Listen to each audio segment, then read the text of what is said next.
तो डाल दो चैप्टर 21 कंप्यूटर्स इन अकाउंटिंग। तो देखो, स्टार्ट करने से पहले कंप्यूटर्स में अकाउंटिंग किस तरह से इस्तेमाल करते हैं वो करने से पहले पहले ये पता होना चाहिए कि कंप्यूटर का मतलब क्या होता है। कंप्यूटर तो बहुत बेसिक सी चीज है। आजकल बच्चा भी, छोटे से छोटा बच्चा भी कंप्यूटर के बारे में थोड़ी बहुत नॉलेज लेके बैठता है। मतलब उसे इतना तो नॉलेज होती है कि कंप्यूटर क्या चीज होती है। और प्राइवेट स्कूलों में, गवर्नमेंट स्कूलों में भी कंप्यूटर अक्सर सब्जेक्ट दे दिया जाता है चौथी पांचवी क्लासेस में। तो कम से कम मैं इतनी उम्मीद कर सकता हूँ कि तुम्हें एक कंप्यूटर की बेसिक डेफिनेशन मालूम हो किसी भी तरह से। वो तो मैं तो खैर बता ही दूंगा अकाउंटिंग की डेफिनेशन जो भी होती है, लेकिन रखो रफ आइडिया तुम्हें भी मालूम होना चाहिए। ठीक है। तो देखो, जब हम बात करते हैं कंप्यूटर की, तो कंप्यूटर बेसिकली एक तरीके का ऐसा डिवाइस है जो भी किसी भी काम को, जो भी उसके हाथ में है, कंप्यूटर के जो भी कैपेबल है, वो हर एक काम को बहुत आसानी से कर सकता है। कैलकुलेशन कर सकता है, डाटा स्टोर करके रख सकता है, डाटा को एनालाइज कर सकता है, डाटा को डिस्ट्रीब्यूट कर सकता है। कुल मिलाकर ये जो कंप्यूटर होता है किसके बेस पर काम करता है? डाटा के। इसलिए कुछ लोग इसको क्या कहते हैं? It is a data processor. कि किसको प्रोसेस करता है? डाटा को। तो डाटा को स्टडी करना, डाटा को स्टोर करके रखना, डाटा को एनालाइज करना, डाटा की कैलकुलेशंस करना, ये सारे काम बिना ह्यूमन एफर्ट के ये कंप्यूटर बहुत आसानी से कर देता है। तो कंप्यूटर बेसिकली एक तरीके का क्या होता है? Data processor. ठीक है। कंप्यूटेशन, समराइजिंग, क्लासिफाइंग, कैलकुलेशंस, ये सब चीजें कौन कर लेता है? कंप्यूटर्स। ये तो है इसकी बेसिक डेफिनेशन। लेकिन जो आईएसओ है, आईएसओ मतलब, आईओ से मतलब इंटरनेशनल स्टैंडर्ड ऑर्गेनाइजेशन, इसने भी कंप्यूटर की एक पर्टिकुलर डेफिनेशन दी है। तो अगर पेपर में डेफिनेशन आती है कंप्यूटर की, तो तुम्हारे पास ऑप्शन है कि तुम कौन सी लिखोगे, आईएसओ के अकॉर्डिंग वाली लिखोगे या जो बेसिक डेफिनेशन होती है कंप्यूटर की वो लिखोगे। मैं तुम्हें दोनों लिखाऊंगा, लेकिन अगर क्वेश्चन कह देता है वो डेफिनेशन बताओ जो आईएसओ को द्वारा लिखी गई है, तो तुम्हें ये वाली डेफिनेशन बतानी है। पहले तो एक बेसिक डेफिनेशन लिखनी है तुम्हें जो जनरली कंप्यूटर की लैंग्वेज में हम यूज करते हैं। ठीक है। तो चैप्टर के लिए फर्स्ट पॉइंट डाल दो कंप्यूटर। तो कंप्यूटर की एक छोटी सी डेफिनेशन लिखो। लिखो, it is an electronic machine. भाई मशीन ही तो है, एक तरीके की मशीन ही है। It is an electronic machine which makes calculations, जो कैलकुलेशन हमसे कई गुना ज्यादा तेजी से कर देता है और बड़ी बड़ी डाटा को कर देता है। Which makes calculations, comma, storing, storing मतलब डाटा को स्टोर करके रखना, जितना मर्जी डाटा रख दो जितनी कैपेसिटी है उसकी। Which makes calculations, comma, storing and and analysing analysing data. मतलब ये डाटा को स्टोर करके रखता है, डाटा की कैलकुलेशन करता है, डाटा को एनालाइज करता है। तुम सोचोगे एनालाइज का मतलब क्या होता है? ध्यान रखो, डाटा को ऑब्जर्व करना और डाटा को ऑब्जर्व करने पर उनके बेस पर कंक्लूजन निकालना, दैट इज कॉल्ड एनालाइजिंग। ये प्रोसेस कहलाता है एनालाइजिंग, और ये काम कंप्यूटर बहुत आसानी से कर लेता है। मान लो तुम्हारे पास, मान लो 10,000 बच्चे हैं किसी कॉलेज के अंदर, टोटल बच्चे 10,000 हैं। उन 10,000 के जितने जितने मार्क्स आए उसकी एक लिस्ट बना दी 10,000 बच्चों की। और तुम्हें मालूम है 10,000 बच्चों के नाम भी बिल्कुल अलग अलग रहे होंगे। किसी का नाम कुछ रहा होगा, किसी का नाम कुछ रहा होगा। ए अल्फाबेट से भी कितने हजारों नाम होंगे, बी अल्फाबेट से भी कितने 500 नाम होंगे, सी अल्फाबेट से भी कम से कम 600-700 नाम होंगे। मतलब हर एक अल्फाबेट से कम 300-400 नाम तो होंगे ही होंगे, क्योंकि टोटल बच्चे 10,000 हैं। तो अगर तुमसे कह दिया जाए भाई के नाम से, मान लो कोई कोमल नाम है, कि कोमल नाम का बताओ मार्क्स कितने आए, तो बताओ, तुम देखोगे एक एक करके नीचे, कितना मुश्किल हो जाएगा ना। लेकिन कंप्यूटर के अंदर अगर ये तुम्हारा डाटा सेव है तो तुम कोमल नाम डालो और सर्च करो, वो हर एक डाटा को एनालाइज करके तुम्हें कोमल नाम तुरंत दिखाएगा। तो ये काम कौन कर सकता है? कंप्यूटर। लेकिन किसकी हेल्प से? हमारी की हेल्प से। ठीक है, मैं ये तो नहीं कह रहा कि ह्यूमन का पूरा पूरा इंटरफेयर होता है, लेकिन हाँ, इसको रन करने के लिए, कंप्यूटर को चलाने के लिए तो ह्यूमन की जरूरत है, काम तो कंप्यूटर ही कर रहा है। ठीक है, calculations, storing and analyzing data, and brings meaningful information and brings meaningful information with complete accuracy and meaningful information brings meaningful information with complete accuracy with complete accuracy. तुम सोचोगे एक्यूरेसी क्या है? एक्यूरेसी का मतलब होता है किसी भी काम को सही ढंग से करना और बहुत ही उत्तम तरीके से करना, जरा सी भी गलती की संभावना ना हो। तो कंप्यूटर जो भी काम करता है किस तरह से करता है? एक्यूरेसी तरीके से। उसकी जो एक्यूरेसी होती है बिल्कुल नंबर 1 होती है। ठीक है, हाँ, तुमने अगर कोई गलती कर दी है तो वही गलती फिर कंप्यूटर भी करेगा। ठीक है, तो ये तो थी इसकी बेसिक डेफिनेशन कि ये कैलकुलेशंस करता है, डाटा को एनालाइज करता है, स्टोर करके रखता है। ठीक है, बिना ह्यूमन एफर्ट के, एक्स्ट्रा एफर्ट उसे बिल्कुल नहीं लगाना पड़ता, और वो भी ये सारा काम कंप्लीट एक्यूरेसी के साथ करता है, बिल्कुल अच्छे से, उत्तम तरीके से। ठीक है, तो ये तो थी इसकी बेसिक डेफिनेशन। अब आईएसओ ने जो डेफिनेशन दी है, आईएसओ मतलब एक ऐसा ऑर्गेनाइजेशन जो टर्मिनोलॉजी प्रोड्यूस करता है, मतलब चीजों की डेफिनेशंस देता है। ठीक है, तो नोट के अंदर ये बात लिख लो, नोट में लिखो फर्स्ट पॉइंट, और फर्स्ट पॉइंट में लिखना अकॉर्डिंग टू आईएसओ, पूरा लिखना कोडिंग, मैंने तो शॉर्ट में लिख दिया है ACC, तुम लोग पूरा लिखना अकॉर्डिंग टू आईएसओ। हाँ, पहले तो आईएसओ की फुल फॉर्म लिख लो ब्रैकेट में, अभी मैंने बताई थी, International Standard Organisation, International standard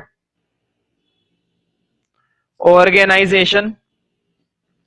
ठीक है, तो ये क्या कहते हैं, इनके अकॉर्डिंग जो कंप्यूटर की डेफिनेशन होती है, मेनली कंप्यूटर तभी वर्क करता है, एक पर्टिकुलर डाटा के बेस पर वर्क करता है, अगर उसे डाटा ना मिले तो वो वर्क नहीं करेगा, और मेनली ये काम डाटा के लिए ही करता है। तो बेसिकली इसको क्या बोला जाता है? Data processor. क्या बोला जाता है? Data processor. तो लिखो a computer is a data processor,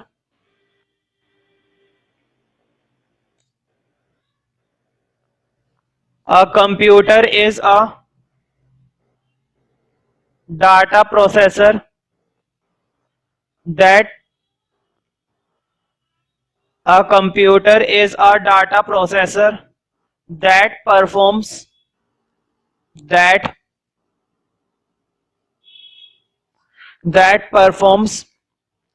computations, जो क्या परफॉर्म करता है? कंप्यूटेशंस। कंप्यूटेशंस का मतलब होता है कैलकुलेशंस। कंप्यूटेशंस का मतलब क्या होता है? कैलकुलेशंस। ये बड़ी से बड़ी और जिस टाइप की भी कैलकुलेशन हो बहुत आसानी से कर लेगा।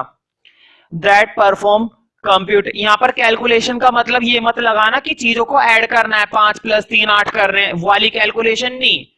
किसी भी तरह को डाटा को रीड करना, क्लासिफाई करना, किसी भी तरह से डाटा से रिलेटेड काम, उस काम की बात हो रही है कंप्यूटेशंस। कभी तुम सोचो ऐड करने की बात हो रही है। ठीक है, addition is also a part of computations in the computer language. जब हम कैलकुलेशंस की बात करते हैं तो कैलकुलेशन भी शामिल होती है कंप्यूटेशन में। कंप्यूटेशंस कॉमा इंक्लूड लिख लो, कंप्यूटेशंस कॉमा जिसमें लिख लो इंक्लूडिंग अर्थमेटिक, बोर्ड पे लिखा हुआ है इंक्लूडिंग अर्थमेटिक। देखो एच के बाद ई नहीं आएगा और एम के बाद ए नहीं आएगा, ई आएगा, गलती हो गई थी थोड़ी सी, अर्थमेटिक की स्पेलिंग ही होगी। Including arithmetic and logic operations, arithmetic and logic operations. Operation का मतलब यहां पर अलग अलग तरह के टास्क परफॉर्म करना। Computer is a multi connectivity device, कहने का मतलब ये अलग अलग तरीके के चीजों को कर सकता है। Logic operations without intervention of human, without intervention of human, मतलब इसमें ह्यूमन का कोई इंटरवेंशन नहीं होता, ठीक है। कंप्यूटर अपने अकॉर्डिंग काम करेगा, जैसे तुम उसे कमांड करोगे। वो मुद्दा मत लगाना कि इंसान की भी तो जरूरत पड़ती है, भाई जरूरत तो इंसान की पड़ेगी ऑपरेट करने के लिए, लेकिन कंप्यूटर अपना काम तो खुद से कर रहा है ना, तुम जैसे जैसे कमांड दे रहे हो वैसे वैसे वो काम कर रहा है, कर रहा वो खुद है, ठीक है, तुम्हें कोई एफर्ट नहीं लगाना पड़ रहा। हाँ, उसे रन करने के लिए तो तुम्हें ही लगाना पड़ेगा हाथ, अपने आप तो चलेगा नहीं, ऑटोमेटिक नहीं है काम। that performs computations, including arithmetic and logic operations without intervention of human. Without intervention of human. Intervention का मतलब हस्तक्षेप, इसमें मानव का हस्तक्षेप बिल्कुल भी नहीं होता, इसमें मनुष्य अपने हिसाब से नहीं कर सकता, बस वो कमांड दे सकता है। Without intervention of human during the run, मतलब जब कंप्यूटर चल रहा है, during the run, during the run. अब तुम सोच रहे होंगे यार, जब कंप्यूटर इतने सारे काम कर रहा है, क्या कंप्यूटेशंस कर रहा है, लॉजिक ऑपरेशंस कर रहा है, समराइज कर रहा है, डाटा को प्रोसेस कर रहा है, हर तरह के डाटा को प्रोसेस कर रहा है, तो क्या ये अकेला काम कर रहा है या इसके साथ और भी कई सारी चीजें? बिल्कुल। Computer is a collection of many devices which perform togetherly work, जो एक साथ मिलकर काम करते हैं। कंप्यूटर की जब हम बात करते हैं तो एक ऐसा डिवाइस जो अकेला काम नहीं करता, कंप्यूटर के भी कंपोनेंट है। तो चैप्टर का तुम्हें फर्स्ट हेडिंग डालना है अब,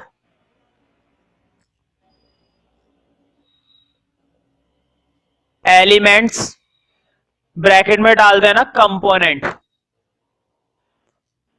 ऑफ कंप्यूटर। तो देखो कंप्यूटर के मेनली दो तरह के, तीन तरह के कंपोनेंट होते हैं। एक तो होता है हार्डवेयर, सुना ही होगा, एक होता है सॉफ्टवेयर, और एक होता है ह्यूमन वेयर। ह्यूमन वेयर को वैसे ज्यादातर कंप्यूटर का कंपोनेंट कंसिडर किया नहीं जाता, क्योंकि इसके अंदर मेनली ह्यूमन की बात होती है, ह्यूमन है ये। ह्यूमन वेयर मतलब बिना ह्यूमन के नहीं चल सकता, बिना इंसान के कंप्यूटर नहीं चल सकता, ह्यूमन की होती है, तो वो भी इंटरनली एक पार्ट माना जाता है, लेकिन इसको ज्यादा कंसिडर करते नहीं। मेनली इसके दो पार्ट होते हैं कंप्यूटर के, हार्डवेयर और सॉफ्टवेयर। हार्डवेयर के अंदर हम सिर्फ उन्हीं पार्ट्स की बात करते हैं जिनकी कोई फिजिकल वैल्यू होती है, और सॉफ्टवेयर के अंदर वो बात करते हैं जिनकी कोई फिजिकल वैल्यू नहीं होती। फिजिकल वैल्यू मतलब जिन्हें देखा जा सकते हैं और जो होते हैं, जो फिजिकली एग्जिस्ट करते हैं, जिन्हें महसूस कर सकते हैं, हार्डवेयर के अंदर आते हैं। बताओ, माउस टच किया जा सकता है, देखा जा सकता है, छुआ जा सकता है, बहुत महसूस किया जा सकता है और दिखता है, फिजिकल एग्जिस्टेंस है इसकी, ठीक है। कीबोर्ड, सीपीयू, मॉनिटर, ये सारे किसके पार्ट हैं? हार्डवेयर की। ये सारे पार्ट किसके हैं? हार्डवेयर के। अब मैं बात करता हूं सॉफ्टवेयर की। एमएस वर्ड, बताओ, केवल हम इसे यूज करते हैं ना, फिजिकली इसकी कोई एग्जिस्टेंस नहीं, कंप्यूटर के अंदर ही होता है सीडी की फॉर्म में। अब तुम कहोगे कि भैया सीडी, सीडी भी तो फिजिकली एग्जिस्टेंट है, उसमें एमएस वर्ड होता है, ठीक है, ऐसा कुछ नहीं है। सीडी एक हार्डवेयर है, सीडी के अंदर जो सीडी के अंदर जो डाटा है वो एक सॉफ्टवेयर है। एमएस वर्ड एक सॉफ्टवेयर है, लेकिन तुमने उसे सीडी में डाल रखा है, तो सीडी सिर्फ एक हार्डवेयर है, ठीक है। एक सीडी खुद एक हार्डवेयर होती है, ठीक है।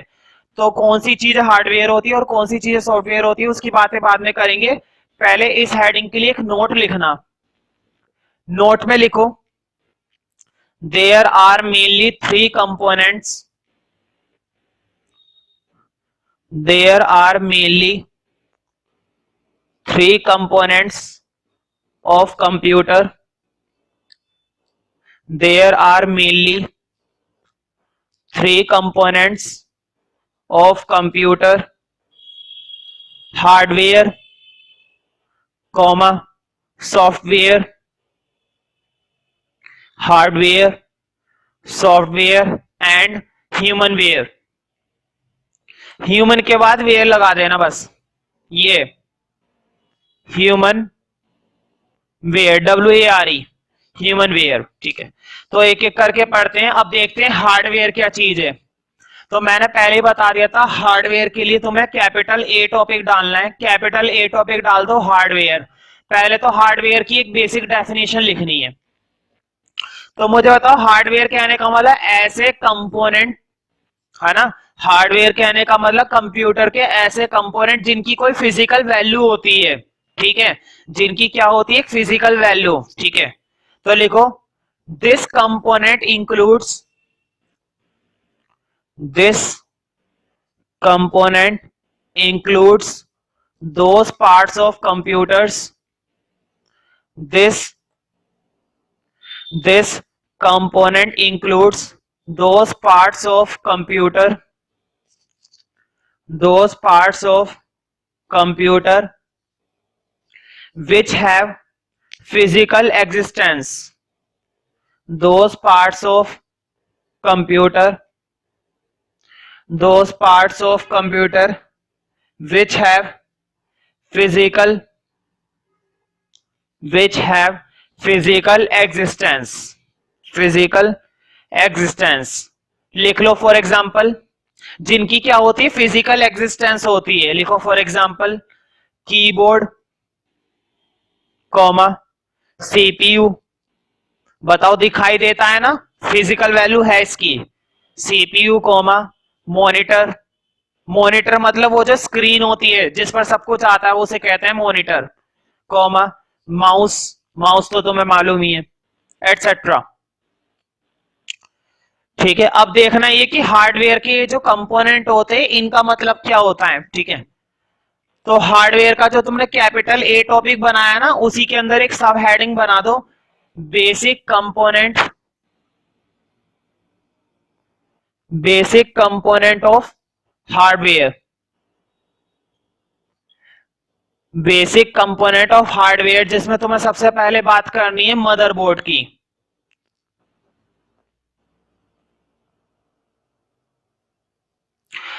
मदरबोर्ड, तो ध्यान रखना सीपीयू, कीबोर्ड, मॉनिटर, यूपीएस, हर एक चीज को चलाने के लिए, किसी भी इलेक्ट्रॉनिक डिवाइस को चलाने के लिए एक सर्किट की जरूरत पड़ती है। मान लो एक घर है, घर को चलाने के लिए मीटर कनेक्टिविटी है, मीटर के अंदर आके सारे कनेक्शन जोड़े जाते हैं जब पूरे घर के अंदर इलेक्ट्रिसिटी सप्लाई होती है। और अगर उस मीटर में ही गड़बड़ हो जाए तो फिर पूरे घर के अंदर इलेक्ट्रिसिटी गड़बड़ हो जाएगी, है ना। इसका मतलब ये हुआ कि जो मदरबोर्ड होता है यहीं पे हर एक चीज का कनेक्शन होता है। अगर तुमने अपने कंप्यूटर के अंदर एक छोटी सी पेन ड्राइव भी लगाई है तो उसका भी इंटरनली कनेक्शन कहां पर गया है, मदरबोर्ड में। अगर तुमने उसके अंदर बहुत बड़ा मॉनिटर लगा दिया है, बहुत बड़ी स्क्रीन लगा दी है, उसका भी इंटरनली कनेक्शन कहां पे चला गया, इनडायरेक्टली मदरबोर्ड में। तो मदरबोर्ड कुल मिलाकर एक मेन सर्किट होता है पूरे कंप्यूटर का, और अगर वो सर्किट में ही गड़बड़ हो जाए तो फिर खतरा है। ठीक है, तो हम इसको कह सकते हैं एक तरीके का circuit board, USB port, dual USB port, CD port, CPU और तुम्हारा माउस, कीबोर्ड, मॉनिटर, हर एक चीज का कनेक्शन मदरबोर्ड। इसके नाम से ही पता चल रहा है भाई, मदरबोर्ड, हर एक चीज को कनेक्टिविटी कौन प्रोवाइड करता है, मदरबोर्ड। ठीक है, तो मदरबोर्ड में लिख लो it is a printed circuit board, इसको ये भी बोला जाता है, it is a printed circuit board. तो सर्किट मतलब सारे कनेक्शन यहीं पर ही हैं। It is a printed circuit board and it has ability, मतलब अगर कोई सा भी नया डिवाइस ऐड करना है, कोई सा भी पुराना डिवाइस हटाना है तो हमें किसके पास जाना पड़ेगा, मदरबोर्ड के पास। It is a printed circuit board and it has ability, and it has ability, board पे लिखी हुई एबिलिटी की spelling, it has ability to add many other devices, to add many other devices, मतलब जितने भी तुम चाहे दूसरे डिवाइस ऐड करना तो तुम्हें किसकी हेल्प से ऐड करने को मिलेगा, सिर्फ मदरबोर्ड की हेल्प से। तुम मदरबोर्ड की हेल्प से ही ऐड कर सकते हो। It has ability to add many other devices, many other devices to it,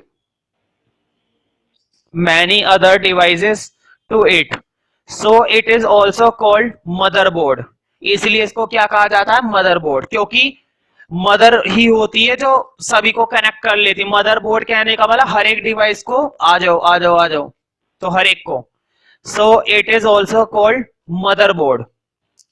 ठीक है, अब देखना ही है किस किस तरह के डिवाइस कनेक्ट कर लेते हैं ये मदरबोर्ड। तो लिखो इसी के अंदर फुल स्टॉप लगा देना, मैंने ही लिखा है, सो it is also called motherboard. उसके बाद लिखना है, लिखो it adds many devices, board पे देखो, it adds many devices like CPU, it adds many devices like CPU, comma USB, USB port, ये तो तुम्हें पता है USB पोर्ट, CPU, कॉमा रोम, ROM। ध्यान रखना जो रोम होता है ना वो खुद एक कंपोनेंट होता है हार्डवेयर का, मतलब ये भी क्या है, एक हार्डवेयर का कंपोनेंट है। अभी मैं एक्सप्लेन, बेसिक कंपोनेंट चल रहे हैं ना हार्डवेयर के, तो अभी मैं एक्सप्लेन भी कराऊंगा। रोम, कॉमा मेमोरी, मेमोरी बोलते हैं वैसे इसको, कॉमा रैम, रैम भी इसी के अंदर कनेक्ट होती है। रैम देखिए रियल की पतली, चलो रहने दो, उससे क्या करना। रैम, रैम एक्सपेंशन स्लॉट, अगर तुम रैम को बढ़ाना चाहते हो तो वो भी तुम्हें मदरबोर्ड के अंदर ही फिटिंग करनी पड़ेगी। RAM expansion slot, RAM expansion slot, ठीक है। तो नोट के अंदर 3 पॉइंट लिख लो फटाफट से। मदरबोर्ड की मैंने अच्छी खासी डेफिनेशन लिखवा दी और समझ में भी आ गई होगी। अब मदरबोर्ड के बारे में कुछ और बातें करते हैं नोट में, 3 बातें करेंगे बस, 3 से ज्यादा नहीं। तो नोट के अंदर लिखना स्मॉल ए पॉइंट, लिखो the motherboard also includes, the motherboard मतलब ये सबको कनेक्टिविटी तो प्रोवाइड कर रहा है, सबको कंट्रोल करने का भी काम मदरबोर्ड ही कर रही है, ठीक है। The motherboard also includes controllers for devices, the motherboard also includes the controller of devices, the controller of devices मतलब हर एक डिवाइस को कंट्रोलर भी यही करता है। Includes controller for devices like, लिख लो like hard drive, hard drive comma DVD drive, comma keyboard and mouse. इनको भी कंट्रोल करने का काम कहां से मिलता है, माउस से, मदरबोर्ड से। Hard drive, DVD drive, keyboard and mouse. कहने का मतलब ये कि अगर कंप्यूटर में से मदरबोर्ड निकाल दो तो कंप्यूटर बेकार। कहने का मतलब ये कंप्यूटर में अगर कोई सी भी एक्टिविटी करनी है तो सिर्फ किसकी वजह से पॉसिबल हो रही है, मदरबोर्ड की वजह से। तो बी पॉइंट में लिखो in short everything, every activity, लिखो in short everything, every activity is possible in computer, everything, every activity, everything, every activity is possible in computer only by motherboard, is possible in computer only by motherboard. मतलब अगर हर एक activity possible हो रही है computer में तो सिर्फ किसकी वजह से हो रही है, मदरबोर्ड की वजह से। यानी कि मदरबोर्ड तो भाई बहुत हैवी चीज है और बहुत इंपॉर्टेंट चीज है, ठीक है। मदरबोर्ड के, सीधी बात है, मदर के बिना वैसे भी कुछ नहीं होता है, तो यहाँ पर मदरबोर्ड है। अब तो मदर भी है और बोर्ड भी है। जैसे मेरे लिए बोर्ड बहुत जरूरी है, कंप्यूटर के लिए मदरबोर्ड बहुत जरूरी है। Is possible in computer only by motherboard. हाँ, तीसरा और लास्ट पॉइंट लिख लो मदरबोर्ड के लिए। मदरबोर्ड हुई तो क्या हुआ, हम तो इतना ही पढ़ेंगे थोड़ी ना, कंप्यूटर्स इन अकाउंटिंग पढ़ रहे हैं, मदरबोर्ड इन अकाउंटिंग नहीं पढ़ रहे, इतना बहुत रहेगा। तो तीसरा और लास्ट पॉइंट लिख लो मदरबोर्ड के लिए। The motherboard also known as, तो ध्यान रखना मदरबोर्ड से ही सारे काम चल रहे हैं इसलिए इसको मेन बोर्ड भी बोला जाता है। The motherboard also known as main board, the motherboard also known as main board और logic board, main board और logic board, ठीक है। तो देखो बेसिक कंपोनेंट जो होता है हार्डवेयर का, उसमें मैंने एक एक्सप्लेन करवाया है मदरबोर्ड, ठीक है, जो तुम्हें समझ में आ गया होगा। दूसरा कंपोनेंट इसका स्टार्ट करेंगे प्रोसेसर। प्रोसेसर देखो, जब हम बात करते हैं प्रोसेसर की, पूरे कंप्यूटर को इलेक्ट्रिकली कनेक्ट करने के लिए तो वो बना हुआ है तुम्हारा मदरबोर्ड, लेकिन पूरे कंप्यूटर के फंक्शंस को करने के लिए, पूरे कंप्यूटर के प्रोग्राम्स को चलाने के लिए, ठीक है, हर एक पार्ट को चलाने के लिए कंप्यूटर के अंदर क्या लगा हुआ होता है? प्रोसेसर। प्रोसेसर को बहुत ही फेमसली एक वर्ड बोला जाता है सीपीयू। ये हर किसी को मालूम होता है सीपीयू क्या चीज है। देखो इसका नाम ही होता है सेंट्रल प्रोसेसिंग यूनिट। कहने का मतलब ये है कि इसी की वजह से पूरा कंप्यूटर क्या कर पाता है? प्रोसेस। अगर सीपीयू ना हो, मतलब ये लगा लो कि सीपीयू को पूरे कंप्यूटर क्या क्या माना जाता है? Brain.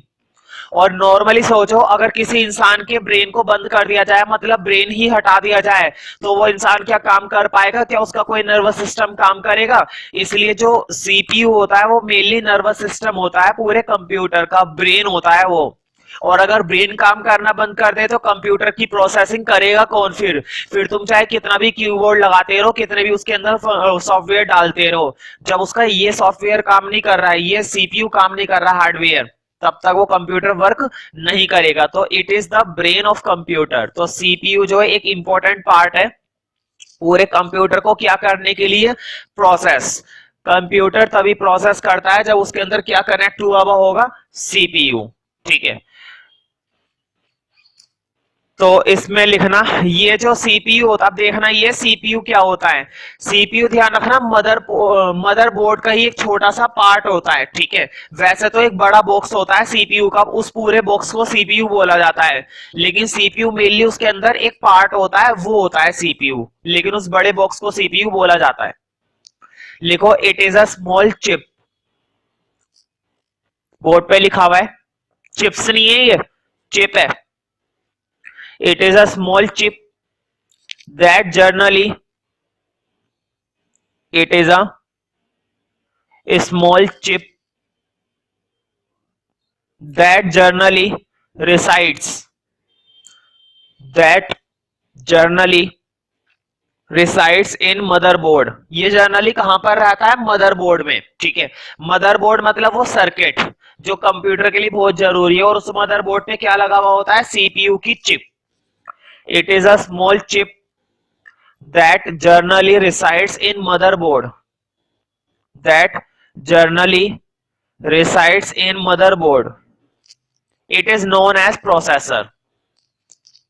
It is known as processor। इसके कई सारे नाम है, लिख लो। It is known as processor, comma micro processor.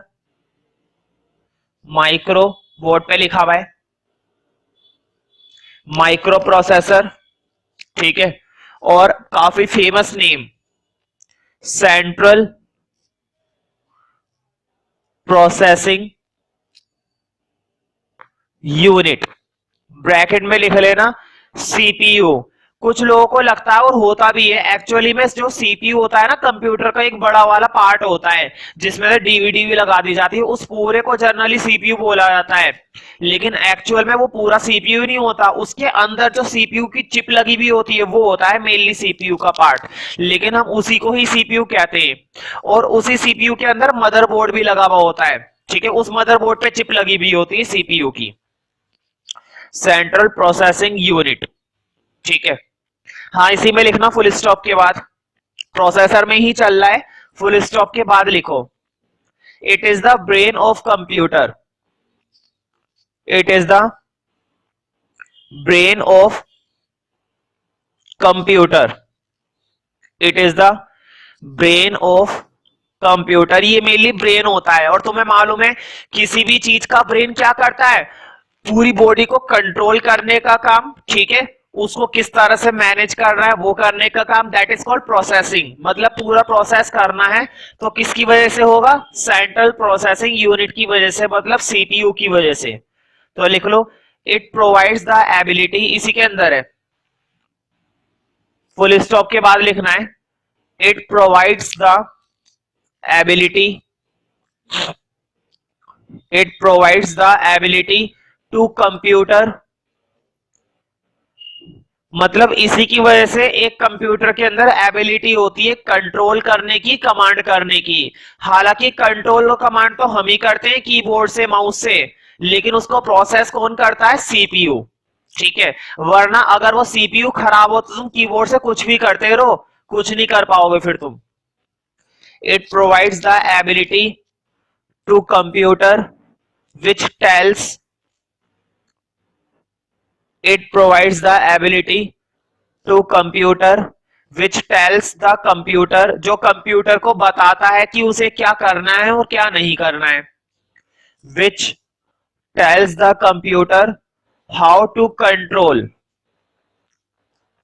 which tells the computer, which tells the computer how to control, tells the computer how to control the flow of instructions, how to control the flow, how to control the flow of instructions, flow of instructions, कि किस तरह से जो भी instruction उसमें डाली गई है उसके फ्लो को कैसे कंट्रोल करना है, कैसे नहीं करना है, ये सारे काम कौन देखता है? सीपीयू। ठीक है, तो मैंने प्रोसेसर के बारे में काफी सारी बातें लिखवा दी हैं, बातें कुछ और भी हैं। ठीक है, तो ये हेडिंग काफी बड़ा हो जाएगा, इसलिए वो बातें नोट में लिख लो।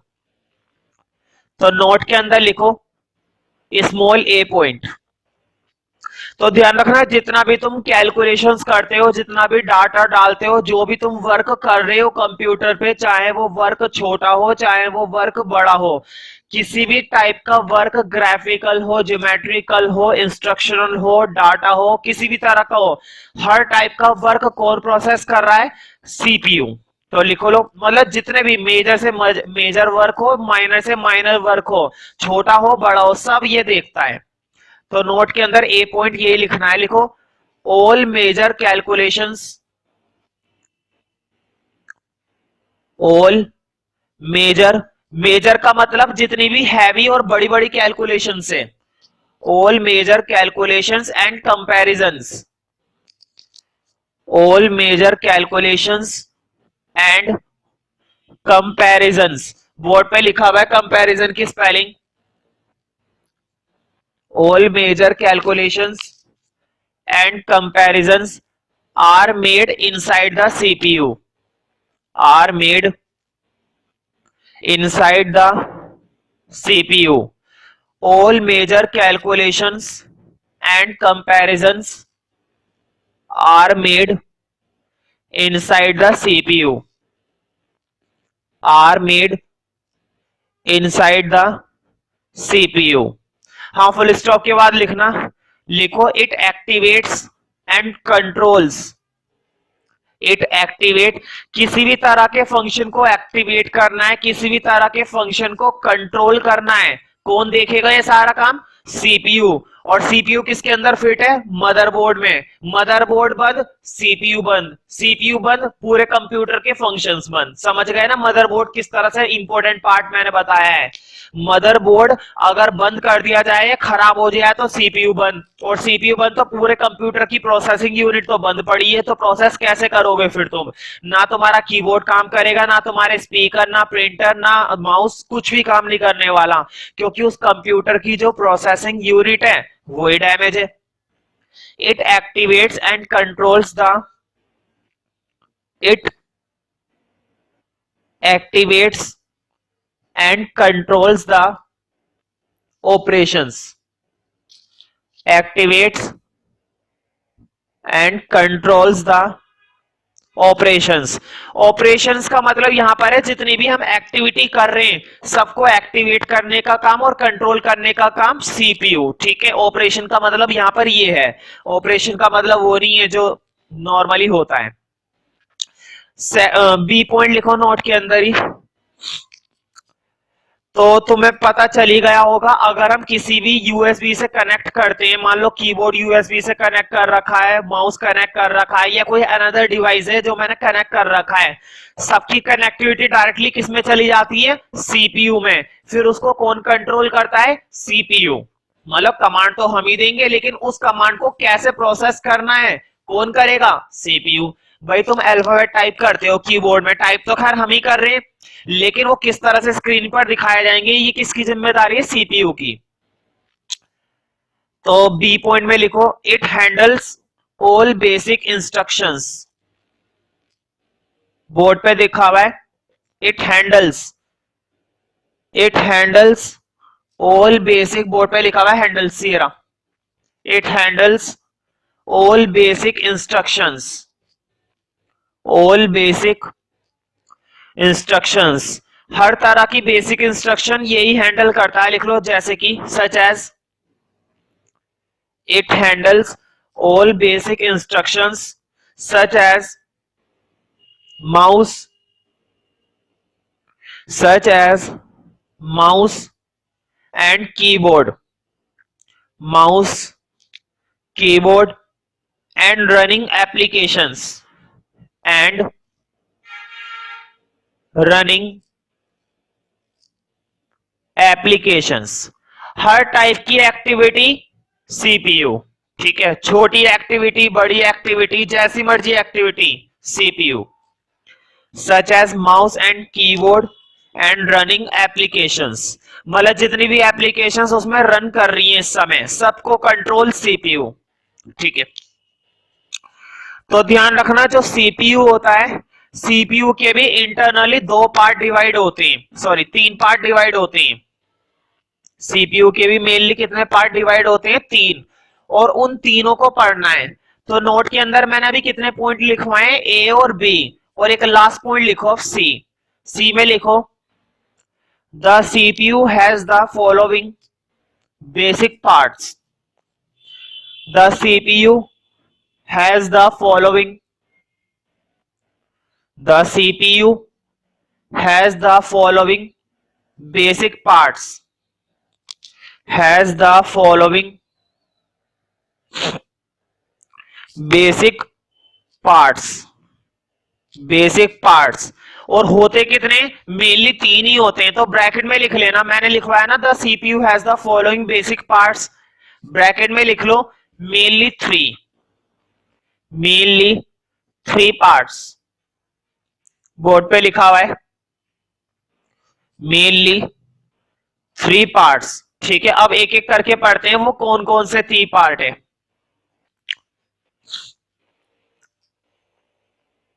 तो देखो सारा काम है ना नोट के अंदर ही चलाते रहना। ये जो मैंने सीपीयू के तीन पार्ट अब लिखवाने वाला हूं, ये तीन पार्ट भी नोट में ही चलाते रहो, बस ये कि नंबरिंग बदल देना। जैसे मैंने तुम्हें नोट में लिखवाया है ए बी सी, और सी में मैंने बता दिया कितने पार्ट्स होते हैं? तीन पार्ट। अब तुम्हें आगे तीन पार्ट लिखने, तो ध्यान रखना उन तीन पार्ट को ऐसे इस वाली नंबरिंग में दे दो, फर्स्ट, सेकंड, थर्ड, ताकि तुम्हें भी ध्यान रहेगा, है ना।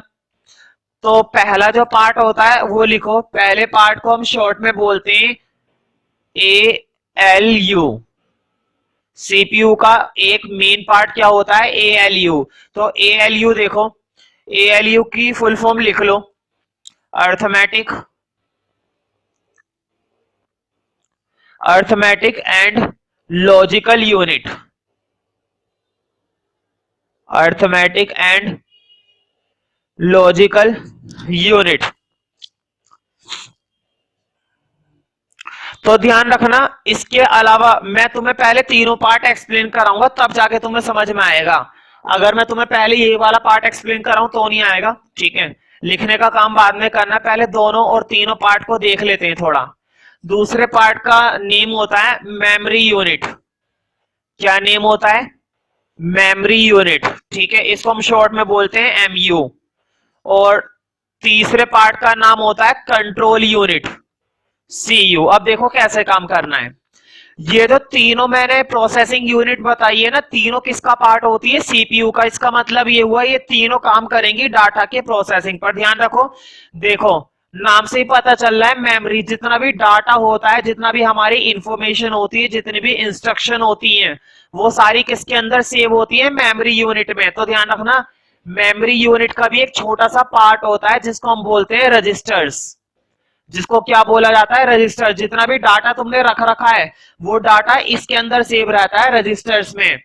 वो डाटा जैसे ही हम रजिस्टर से निकालते हैं तो वो डाटा कहां पे लेकर जाते हैं, इस वाली यूनिट के अंदर।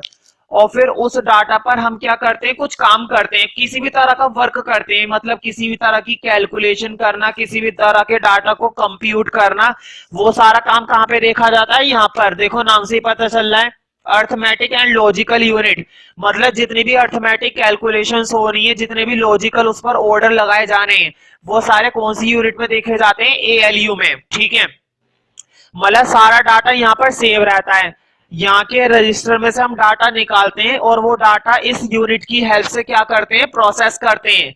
किसी भी तरह का चेंज करना है, किसी भी तरह की डाटा की कंप्यूटेशंस करनी है, कैलकुलेशन करनी है, किसी भी तरह का ऑपरेशन करना है, वो सारा काम यहाँ पर देखा जाता है। और इन दोनों यूनिट को अच्छे से कंट्रोल करने का काम, मतलब ये अपना काम ठीक से कर रहा है या नहीं, ये काम अपना ठीक से कर रहा है नहीं, इन दोनों को कंट्रोल करने का काम कौन सी यूनिट करती है, ये वाली यूनिट। इसलिए इसका नाम क्या है, कंट्रोल यूनिट।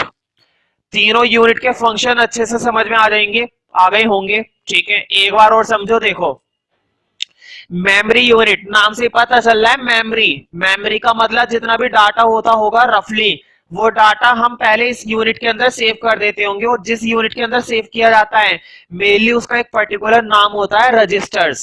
अक्सर क्या होता है, हम वहां से डाटा निकालते हैं अगर उस डाटा पर हमें कोई वर्क करना होता है, और फिर उस डाटा को हम किस यूनिट के अंदर लेकर जाते हैं, एएलयू में। ऐसा हम करते नहीं है, ऐसा सीपीयू के अंदर होता रहता है।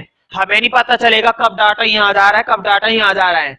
मैं उसके हार्डवेयर के फंक्शन समझा रहा हूँ कि होता क्या है। ठीक है, कभी तुम सोच रहे हो कि हम तो ऐसा नहीं करते कि मेमोरी यूनिट से निकाला वहां पे लेकर गए फिर से कंट्रोल करवाया, ऐसा नहीं होता। ये तो सीपीयू का अपना इंटरनल फंक्शन है कि वो कैसे काम करता है, उसका हार्डवेयर का फंक्शन है कि वो इस तरह से मिलकर काम करता है। ऐसा तुम्हें पता भी नहीं चलेगा कि कब डाटा उधर से इधर गया, इधर से उधर गया, ऐसे नहीं होता। लेकिन हार्डवेयर का जो इंटरनल फंक्शन है वो ऐसे होते हैं। तो वो रजिस्टर से डाटा निकाल के उस पर काम किया जाता है, और इन दोनों को कंट्रोल करने वाली कौन सी यूनिट होती है, कंट्रोल यूनिट। सीपीयू के तीन पार्ट तुम्हें समझ में आ गए होंगे। ठीक है, तो एएलयू के लिए अर्थमेटिक एंड लॉजिकल यूनिट। अब इसके बारे में थोड़ा सा लिख लो, बस दो लाइनें सारी है। तो पहले तो फुल फॉर्म लिख लेना, फिर लिखो उसके आगे। कहने का मतलब ये, किसी भी तरह की अगर अर्थमेटिक कैलकुलेशन परफॉर्म करनी है, लॉजिकल कैलकुलेशन परफॉर्म करनी है, किसी भी तरह से डाटा को क्या करना है, प्रोसेस करना है, तो डाटा को प्रोसेस करने का काम कौन सी यूनिट करती है, ये वाली यूनिट। और उसको वो डाटा कहां से मिलता है, इस यूनिट से। और ये दोनों काम ठीक ठाक से करे, इस बात की देखरेख कौन करता है, कंट्रोल यूनिट। तीनों के फंक्शन समझ में आ गए ना। तो एएलयू में लिखो, this unit has the capacity, this unit, board पे लिखा हुआ है capacity, this unit has the capacity to perform, to perform arithmetic and logical operations. Board पे लिखी हुई अर्थमेटिक और लॉजिकल की spelling. To perform arithmetic and logical operations, किसी भी टाइप की ऑपरेशन कर रहे हो, एडिशन, सब्ट्रैक्शन, मल्टीप्लीकेशन, हर एक काम कौन सी यूनिट देखेगी, ये वाली। समझ में आ रहा होगा। This unit has the capacity to perform arithmetic and logical operations, to perform arithmetic and logical operations.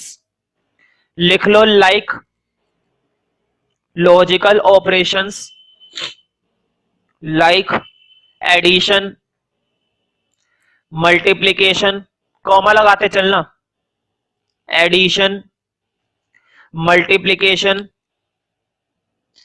Comma, subtraction, subtraction, comma, division,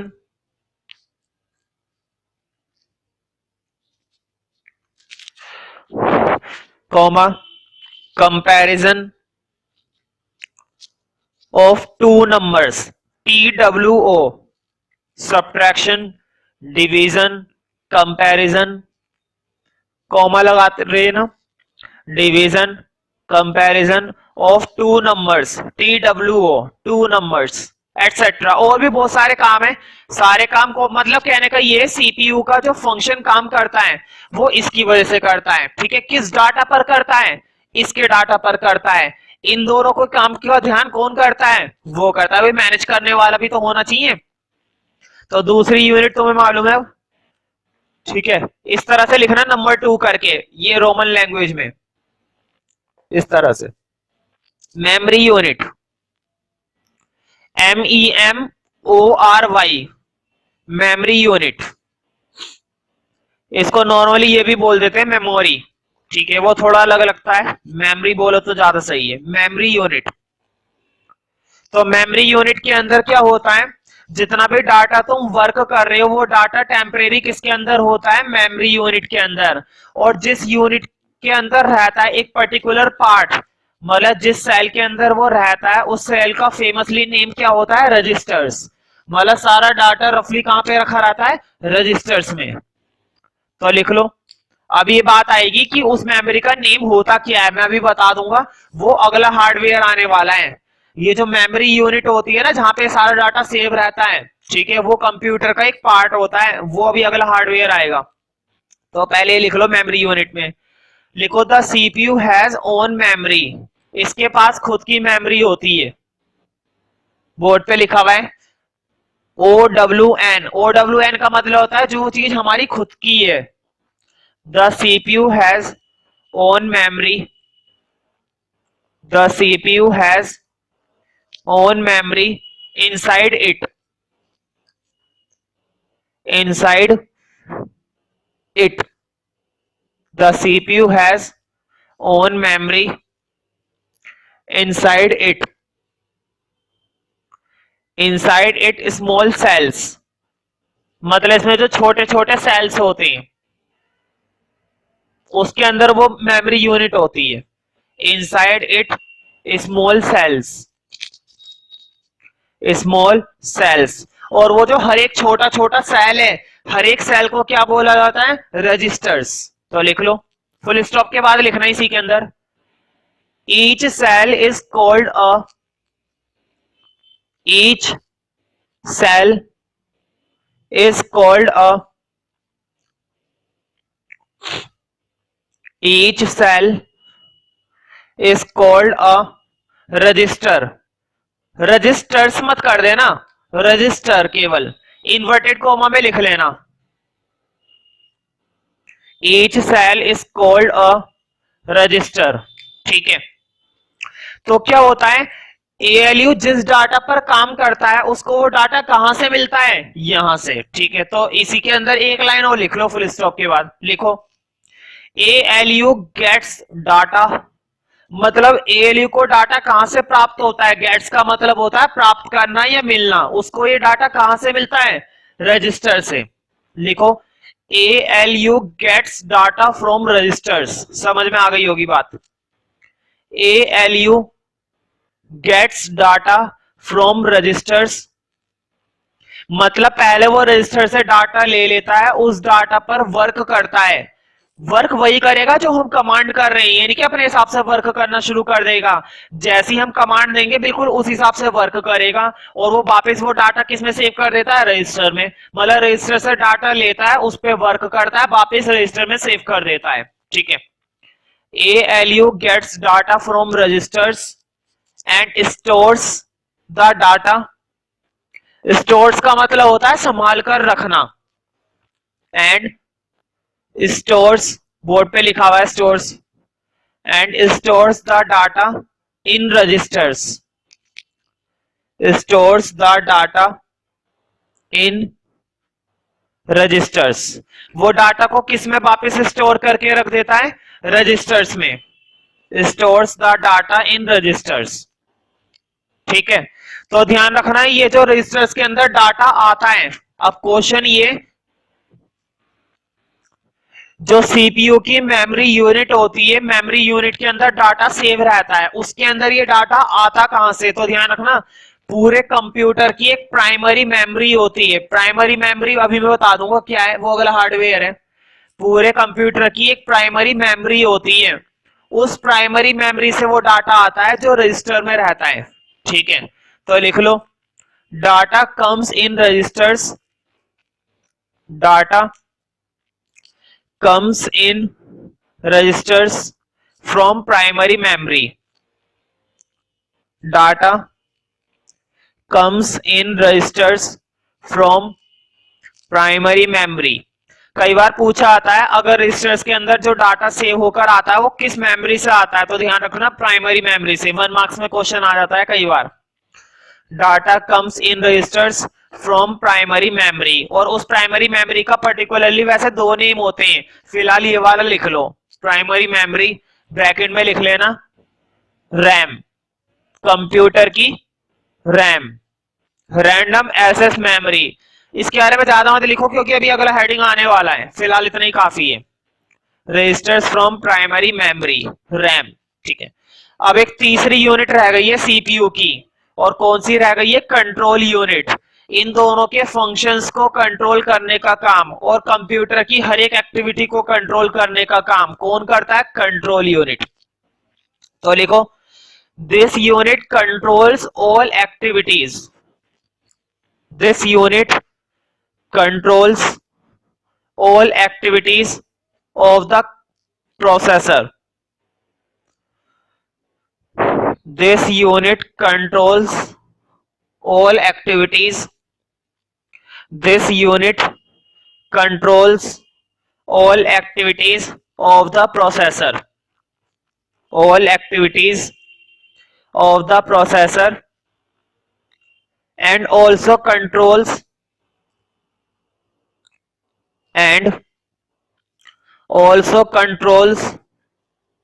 this unit controls all activities of the processor, मतलब पूरे प्रोसेसर की activities को control करने का काम control unit करती है। This unit controls all the activities of the processor and also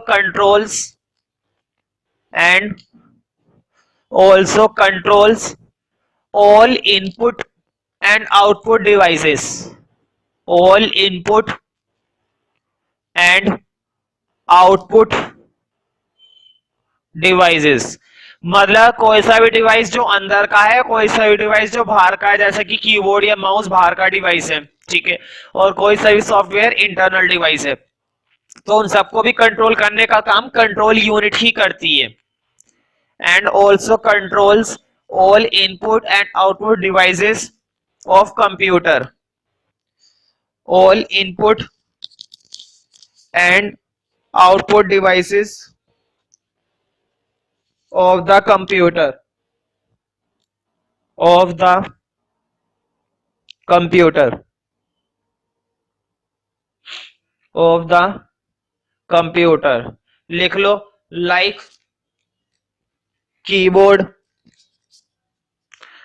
like keyboard, mouse,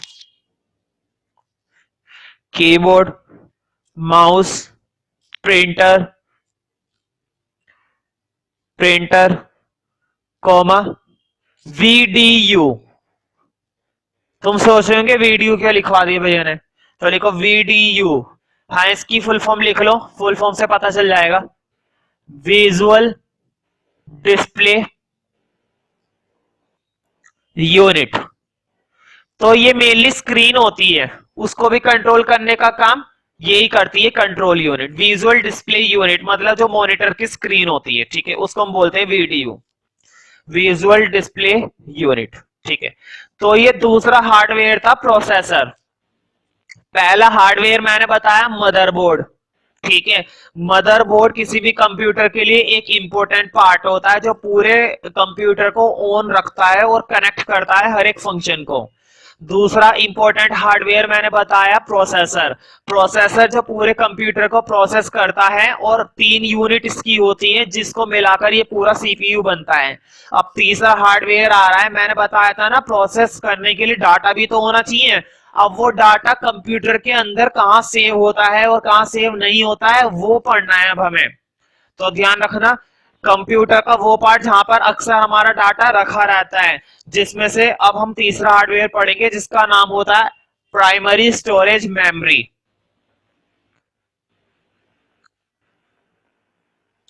ध्यान रखना कंप्यूटर में जो डाटा सेव करने के तरीके होते हैं ना, दो तरीके होते हैं, एक तो प्राइमरी और एक सेकेंडरी। प्राइमरी मतलब वो जो कंप्यूटर के अंदर पहले से ही है, जिस तरीके से तुम अपने डाटा को सेव रखना चाहते हो वो तरीका कंप्यूटर के अंदर पहले से ही है। और सेकेंडरी मतलब कंप्यूटर के अनदर तुम्हारे पास कोई और डिवाइस है, फॉर एग्जांपल पेन ड्राइव हो गया, सीडी हो गई, जिसमें तुम डाटा सेव करके रख सकते हो।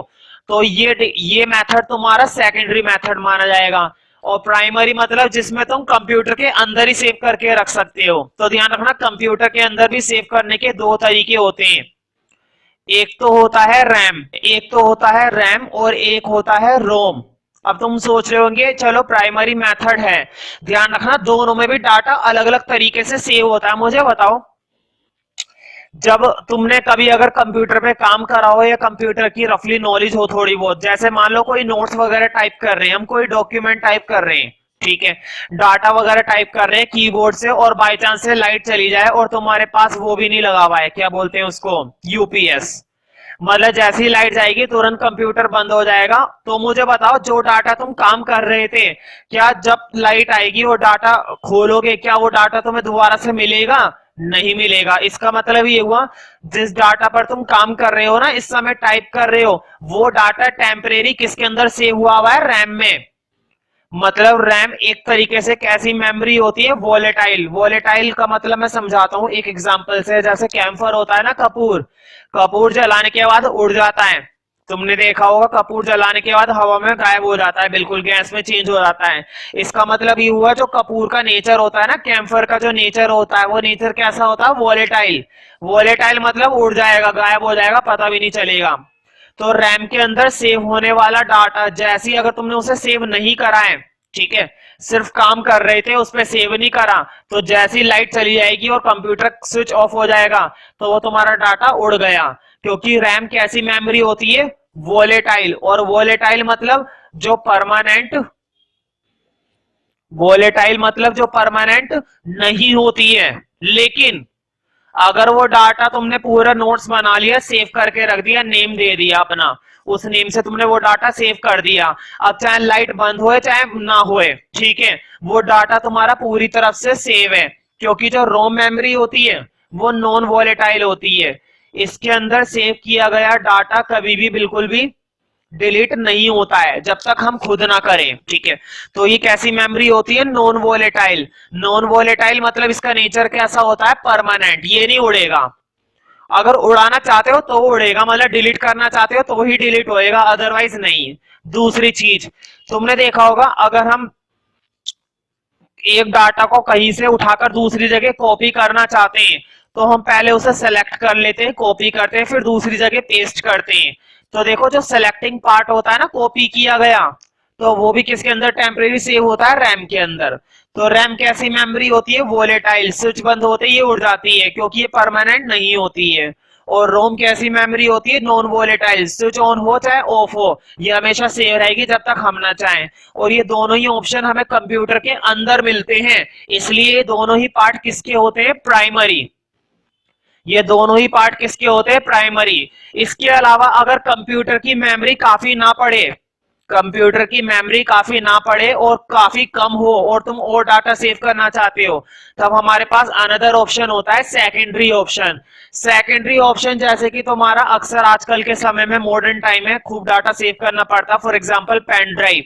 पेन ड्राइव के अंदर अक्सर हम डाटा सेव कर लेते हैं। एक्सटर्नल हार्ड ड्राइव भी होती है, जैसे हार्ड ड्राइव कंप्यूटर के अंदर होती है ना, उसी तरह से एक हार्ड ड्राइव एक्सटर्नल भी होती है। मेरे पास है, मैं तुम्हें रफली दिखाता हूं। जो एक्सटर्नल हार्ड ड्राइव होती है, अक्सर हम उसके लिए भी डाटा सेव करते हैं। तो देखो इस तरह से, इस तरह की जो हार्ड ड्राइव होती है कंप्यूटर के अंदर भी मिलती है और हमें अलग से भी मिल जाती है। तो डाटा हम इसके अंदर भी सेव कर सकते हैं, ऐसी बात नहीं है।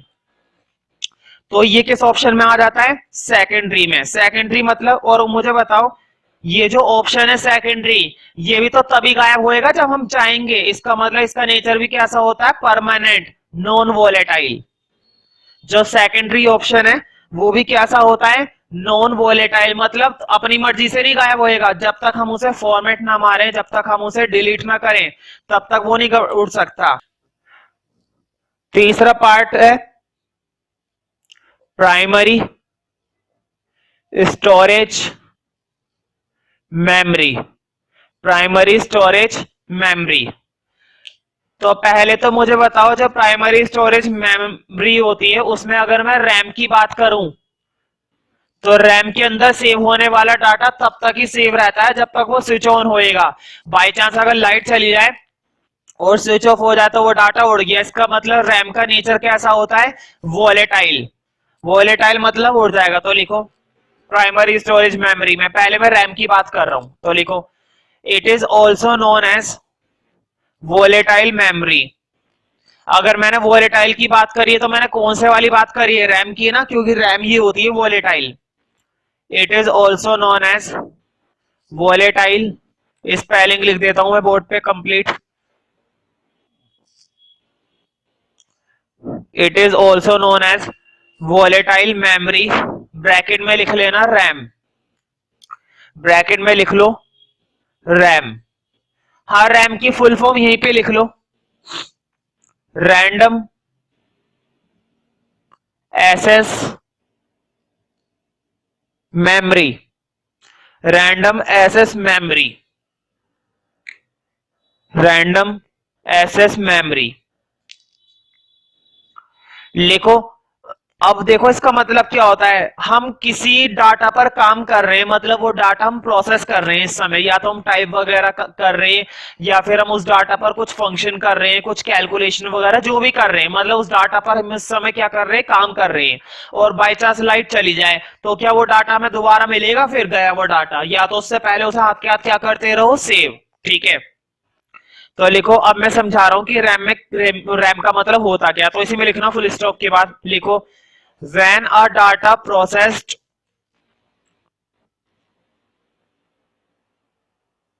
बोर्ड पे लिखा हुआ है when a data processed and copy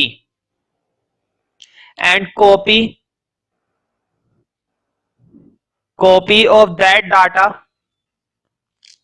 and copy of that data when a data processed when a data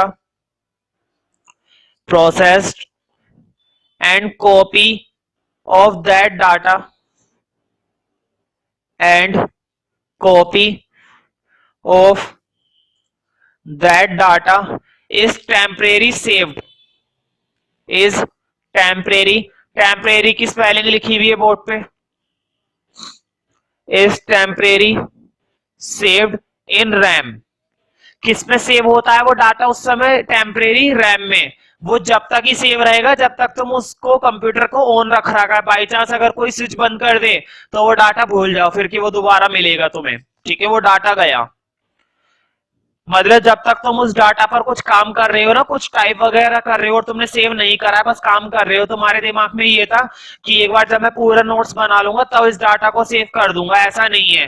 by chance अगर कंप्यूटर बंद हो गया डिस्कनेक्शन की वजह से तो तुम्हारा वो डाटा गया, या तो तुम उसे हाथ के हाथ सेव कर लो। जैसे तुम हाथ के हाथ सेव करोगे उसे तो वो परमानेंटली कौन सी मेमोरी में चला जाएगा, रोम में। ठीक है, रैम में नहीं, रोम में चला जाएगा। Is temporary saved in RAM of computer, is temporary saved in RAM of computer. मतलब अगर तुम किसी डाटा पर वर्क कर रहे हो तो वो डाटा टेम्परेरी रैम में सेव होता है, ना कि रोम में। ठीक है, रोम में तुम्हें करना पड़ेगा जब तुम उस डाटा को कंप्लीट कर लोगे और पूरी तरह से सेव कर दोगे। तो कंप्यूटर के बाद लिखना फुल स्टॉप आ गया है कंप्यूटर के बाद। अब लिखो, तो मुझे बताओ जो रैम का मेन फीचर हुआ वो कैसा हुआ, वोलेटाइल या नॉन वोलेटाइल। वोलेटाइल ना मतलब उड़ गया, डाटा उड़ गया सारा। तो लिखो the main feature of RAM is, the main feature of RAM is, the main feature of RAM is a temporary और volatile memory. The main feature of RAM is, the main feature of RAM is a temporary or volatile memory or volatile memory। The main feature of RAM is और temporary मतलब permanent नहीं होता है, temporary और volatile memory, और जिसमें data तब तक रहेगा जब तक कंप्यूटर ऑन है, जैसे वो स्विच ऑफ हुआ तुम्हारा डाटा भी स्विच ऑफ हो गया। इज अ टेम्परेरी और volatile memory in which data persist only, in which data persist only. Persist का मतलब होता है डाटा तब तक ही ठहरेगा जब तक वो स्विच ऑन था, उसके बाद डाटा परसिस्ट नहीं करेगा, गायब हो जाएगा, खत्म हो जाएगा। In which data persist only मतलब डाटा उसमें तब तक ही रहेगा, in which data persist for time only for time when the power is in which data persist only in which data persist only for the time when the power is switched on, when the power is switched on, board पे लिखा हुआ है when the power is switched on, मतलब जब तक power switch on है तब तक वो डाटा है, जैसी पावर ऑफ हुई डाटा गया। तो देखो रोम की बातें ज्यादा करते ही नहीं है, ठीक है, तो नोट के अंदर मैं इसमें एक लाइन लिखवा देता हूँ रोम के लिए। तुम सोच रहे होंगे मैंने रैम तो पढ़ा दिया, ठीक है, ध्यान रखना जो प्राइमरी मेमोरी होती है ना, प्राइमरी मेमोरी के अंदर मेनली पार्ट बात होती है रैम की, रोम की तो कमी होती है, रोम थोड़ा सा अलग पार्ट है, प्राइमरी का इतना अच्छा पार्ट नहीं है। फिर भी थोड़ा सा नोट में लिख लो रोम के बारे में, तो नोट में हेडिंग यही बना देना रोम, ठीक है, और पहले इसकी फुल फॉर्म लिख लो रोम की। इसका मतलब होता है read only memory, read only memory, ठीक है, मतलब जब तक ये सिर्फ पढ़ने के लिए होता है, अगर डाटा तुम्हारे पास सेव है ना परमानेंटली, तो वो किसके अंदर सेव हुआ है, रोम के अंदर। अगर तुमने उस डॉक्यूमेंट को खोला और उस डॉक्यूमेंट पे तुम चेंजेस कर रहे हो थोड़े बहुत, या कोई लाइन कट कर रहे हो, या कोई लैंग्वेज कट कर रहे हो, कोई कैलकुलेशन कम कर रहे हो, ठीक है, तो वो डाटा किसके अंदर सेव हुआ है, रैम में। मतलब जितने भी फंक्शन होते हैं ना वो रैम के अंदर ही होते हैं। रोम में तो तुम सिर्फ क्या कर सकते हो, उस डॉक्यूमेंट को रीड कर सकते हो, रीड ओनली मेमोरी। डॉक्यूमेंट में किसी भी तरह का चेंज करोगे तो वो चेंज किस में जाएगा, रैम में। चेंज करने के बाद जब सेव कर दोगे तब किसके अंदर चला जाएगा, वो रोम में, ठीक है। तो रोम का मतलब सिर्फ रीड ओनली, तुम उस डॉक्यूमेंट को पढ़ सकते हो, कोई चेंज नहीं कर सकते, चेंज कर रहे हो तो वो डाटा अल्टीमेटली किस में जा चुका है, रैम के अंदर। तो रोम के लिए लिख लो it holds the data permanently, board पे लिखा हुआ है holds, it holds the data permanently that can not be changed, that जिसको हम चेंज नहीं कर सकते, चेंज करने हैं, करने को कर सकते हैं, चेंज करने हैं तो वो चेंजेस अभी टेम्परेरी किसके अंदर सेव हुए हुए, रैम में, उसे परमानेंटली सेव करना है तो वो तुम्हें करना पड़ेगा। It holds the data permanently that cannot be changed, that cannot be changed, hence it is also known as, मतलब डाटा जो है परमानेंट नेचर का होता है, सेव रहेगा हमेशा जब तक तुम उसमें कुछ डिलीट ना करो। It holds the data permanently that cannot be changed, that cannot be changed, hence it is also known as, hence it is also known as non-volatile memory, also known as non-volatile memory, hence it is also known as non-volatile memory, non-volatile memory। तो non volatile memory बोला जाता है, ठीक है, also known as non volatile memory. चाहे तुम computer का switch on करो चाहे ऑफ करो, उस डाटा को कोई फर्क नहीं पड़ता। तो लिख लो whether power is W, board पे लिखी हुई है spelling, whether power is switched on और off, whether power is switch on और off, it does not matter, ये कोई मैटर नहीं करता, चाहे तुम उस कंप्यूटर को ऑन रखो चाहे ऑफ रखो। Whether power is switch on और off, it does not matter, it does not matter.